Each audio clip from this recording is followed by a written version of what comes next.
بسم الله الرحمن الرحیم، الحمد للہ والصلاة والسلام علی رسول اللہ وبعد۔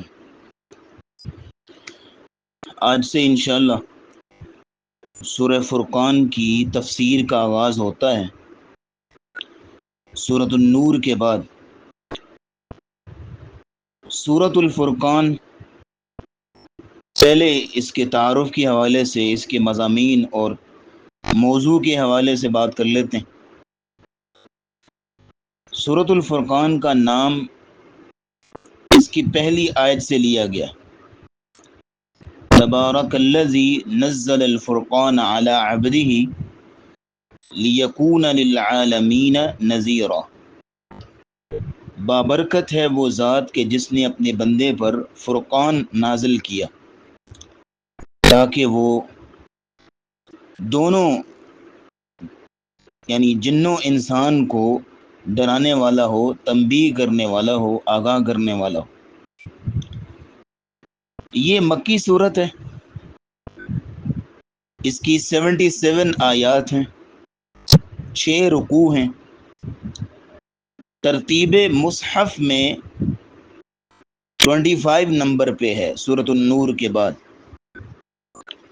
جبکہ ترتیب نزولی میں یعنی سیکوینس آف ریولیشن میں یہ 42ویں نمبر پر ہے۔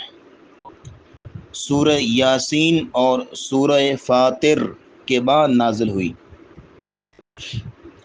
892 اس کے کلمات ہیں، 3703 اس کے حروف ہیں، اور اس سورت کی ایک دفعہ تلاوت کرنے سے کم از کم یعنی منیمم 37,030 نیکیاں ملتی ہیں اگر ہر حرف کو 10 کے ساتھ ملٹیپلائی کیا جائے۔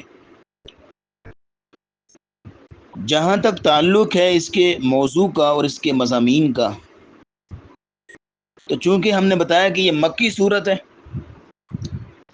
لہذا مکی صورتوں کی طرح بنیادی موضوع عقائد کا بیان ہے، عقیدہ رسالت ہے، عقیدہ توحید ہے، عقیدہ آخرت ہے، عقائد پہ بات ہوگی۔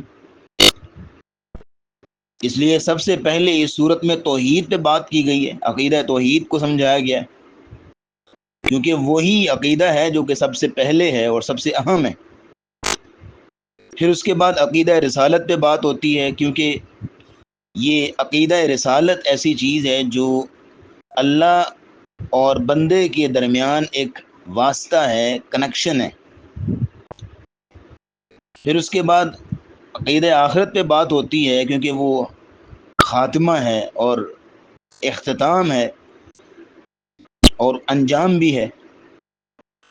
اس کے علاوہ ان عقائد کے متعلق یعنی عقیدہ آخرت، عقیدہ رسالت، عقیدہ توحید کے بارے میں کفار مکہ نے جو اعتراضات کیے، جو انہوں نے عیب لگائے، اس کا اللہ رب العزت نے اس صورت میں مدلل اور 2 ٹوک جواب دیے۔ یعنی اگر قرآن پہ اعتراض کیا ہے، رسول اللہ کی شخصیت پہ اعتراض کیا ہے، توحید پہ، آخرت پہ، ایک ایک اعتراض کا جواب دیا گیا۔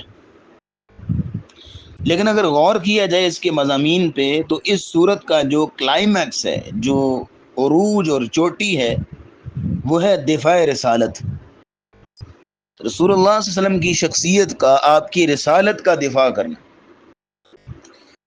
اس کے علاوہ دعوت حق سے اگر کوئی منہ موڑتا ہے تو اس کے نقصانات کیا ہیں وہ بھی بتائے گئے ہیں۔ اور اس صورت میں آپ کو تذکیر بھی اعلیٰ اللہ پہ بھی بات پڑھنے کو ملے گی۔ تذکیر بھی اعلیٰ اللہ کا مطلب ہوتا ہے اللہ کی بے شمار نعمتیں یاد دلا کر اللہ اپنی توحید اور بندگی کی طرف دعوت دیتے ہیں، یہ موضوع بھی اس صورت میں ملے گا۔ اور پھر سب سے اہم اور وہ ہے کہ سورت کے آخر میں، سورت کے آخری رکوع میں عباد الرحمن یعنی جو رحمان کے بندے ہیں، ان کی اخلاقی خوبیوں کا ایک پورا چارٹ ہمارے سامنے رکھ دیا گیا ہے، ایک پورا نقشہ کھینچ کر ہمارے سامنے رکھ دیا گیا ہے۔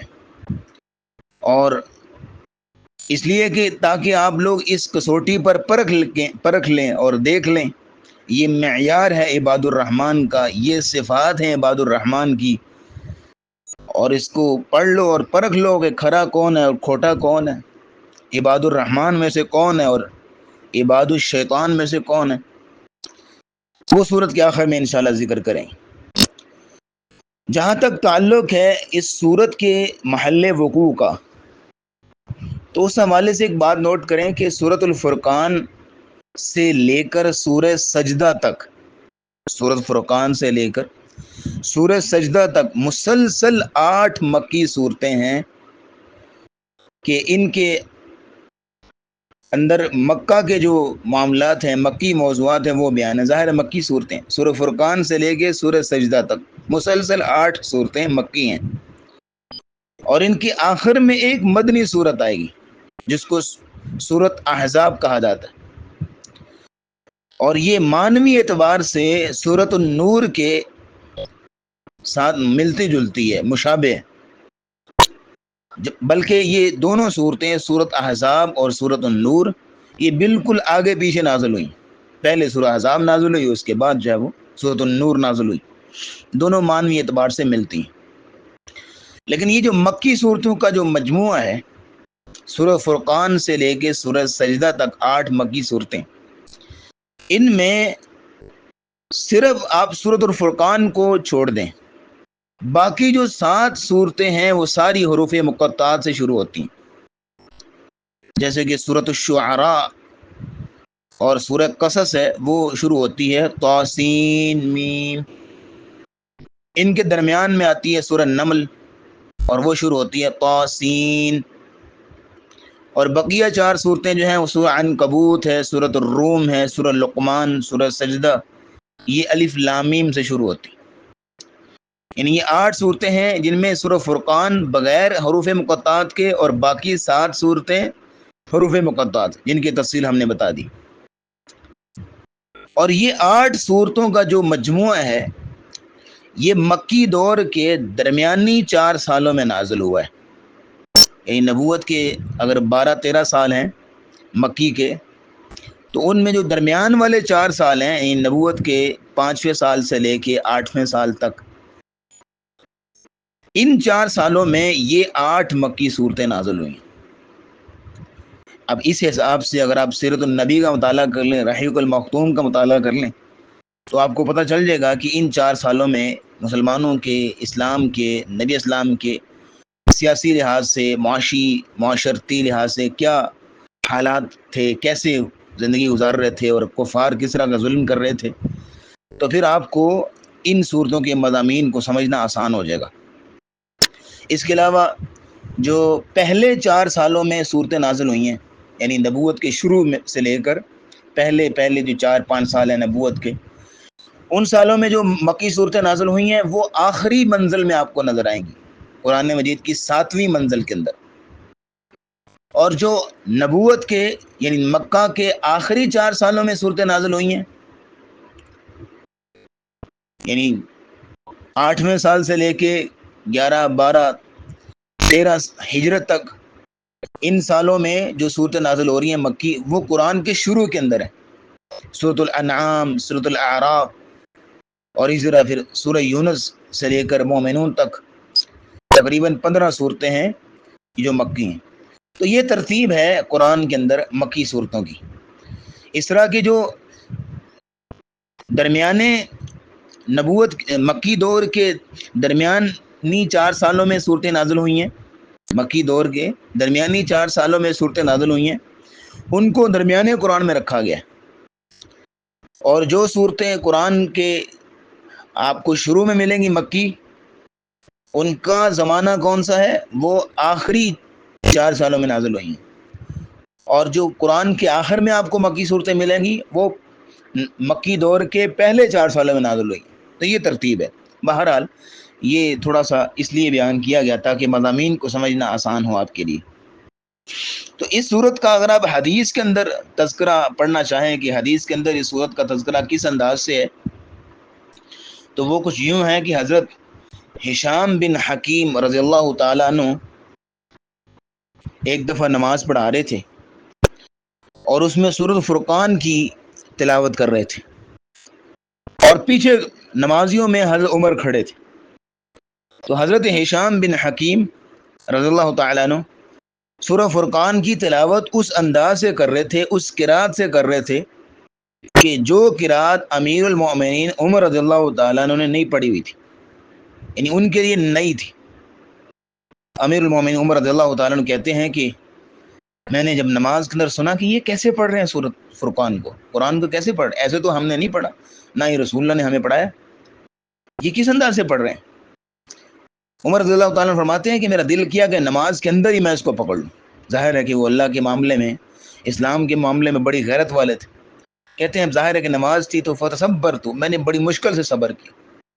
جیسے ہی انہوں نے سلام پھیرا تو میں نے فوراً ان کو پکڑا، فوراً لپکا ان کی طرف.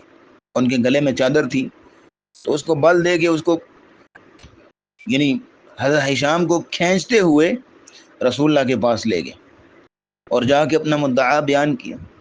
کہا یا رسول اللہ صلی اللہ علیہ وسلم، یہ ہشام کس طرح پڑھ رہے ہیں قرآن کو، اس طرح ہم نے تو نہیں پڑھا، یہ پتہ نہیں کس انداز سے پڑھ رہے ہیں، الفاظ کو کچھ اور انداز سے تلاوت کر رہے ہیں.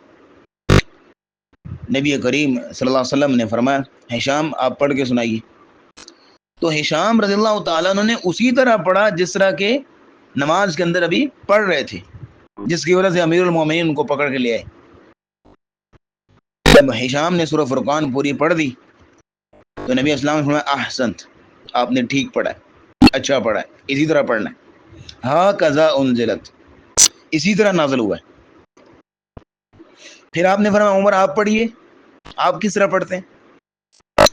امیر المومنین عمر کہتے ہیں رضی اللہ تعالیٰ عنہ کہ میں نے پڑھا اور میں نے اسی طرح پڑھا جس طرح کہ رسول اللہ نے مجھے سکھایا ہوا تھا، میں نے رسول اللہ سے سیکھا ہوا تھا.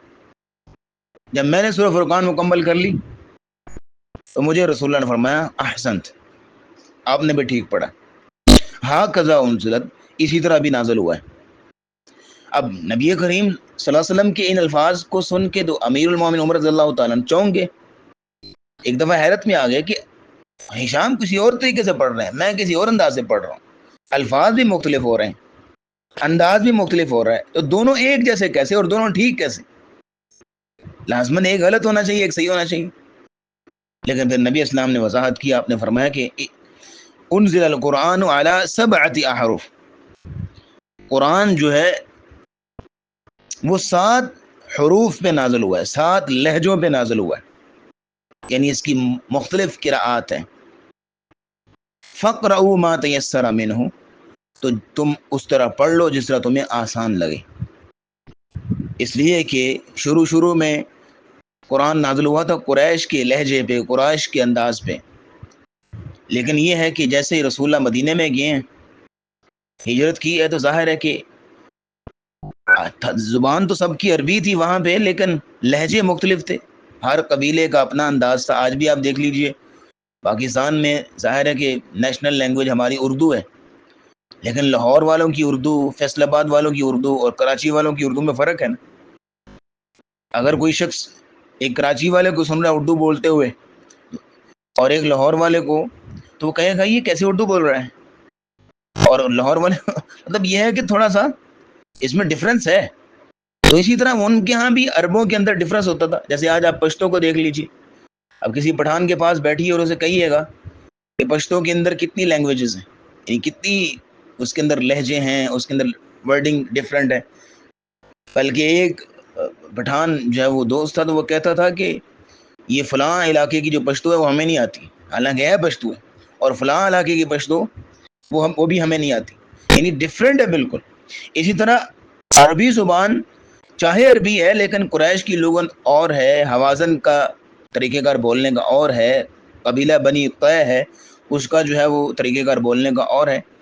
تو اب ہر تمام قبیلوں کے لیے صرف قریش کے طریقے پر قرآن پڑھنا بڑا مشکل تھا، تو اس لیے پھر اللہ نے آسانی دے دی اور 7 حروف پہ قرآن نازل ہوا تاکہ تم بآسانی پڑھو. اور آج ان قراءات کو علماء نے آگے نقل کیا ہے، اور 7 جو ہے وہ قراءات جو ہے منقول ہوئی، پھر اس کے بعد 3 اور 10 جن کو 7 و 10 کہا جاتا ہے، یعنی 10 قراءات ہیں.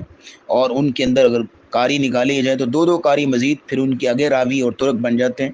تو متعدد قراءات ہیں جو علماء پڑھتے ہیں اور سیکھتے بھی ہیں، سکھاتے بھی ہیں. اب اس کے بعد سورہ فرقان اور سورۃ النور دونوں کے اندر ربط دیکھا جائے تو وہ نوٹ کر لیں کہ سورۃ النور اور سورہ فرقان میں کئی اعتبار سے ربط ہے، یعنی دونوں کا لنک ہے. قرآن کا یہ اعجاز یہ ہے کہ قرآن کی ہر آیت کا دوسری آیت کے ساتھ، ہر سورت کا دوسری سورت کے ساتھ ایک ربط ہوتا ہے، ایک لنک ہوتا ہے. تو سورۃ نور سورہ فرقان کا بھی ہے.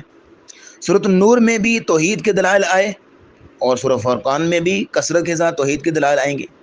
لیکن جو سب سے مضبوط ربط ہے سورۃ النور کا سورہ فرقان کے ساتھ وہ ہے اعمال خیر کے حوالے سے، کہ سورۃ النور میں کافروں کے اعمال کے متعلق کہا گیا مثل الذین کفروا بربهم اعمالهم کسراب بقیعۃ یحسبه الظمآن ماء. سورۃ النور آیت نمبر 39 کہ کافروں کے اعمال ایسے ہیں کہ جیسے کہ ایک سراب ہوتا ہے، یعنی یہ سمجھ لیجئے کہ دھوکہ ہے. وہ سمجھ رہے ہیں کہ ہم نیک اعمال کر رہے ہیں لیکن اعمال ان کے کوئی نہیں.